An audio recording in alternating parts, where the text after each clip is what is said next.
যদি আপনারা আজকে কার্ডের জন্য আসে পরক্ষণে আগামীকালকে যায় আমাদের বিরোধিতা করেন, তাহলে কিন্তু আপনারা নিজের ক্ষতিটাই করবেন।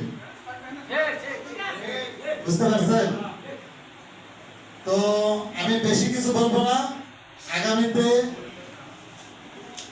ইউনিয়ন পরিষদ নির্বাচন আছে, সেই নির্বাচনের দিকে আপনারা একটু গুরুত্ব দেবেন, কারণ প্রত্যেকটা জিনিস দলীয় সিস্টেমে চলে আসে।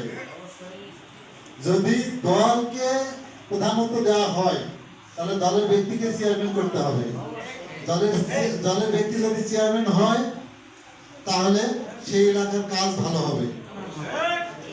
আর যদি আপনারা কাজ চান, আপনাদের কার্ড চান, আপনাদের প্রত্যেকটা সুযোগ সুবিধা চান, তাহলে অবশ্যই আমাদের দলের চেয়ারম্যান নির্বাচিত করতে হবে।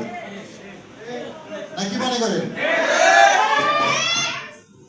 তো আপনারা একটু মাথায় রাখবেন যে আগামী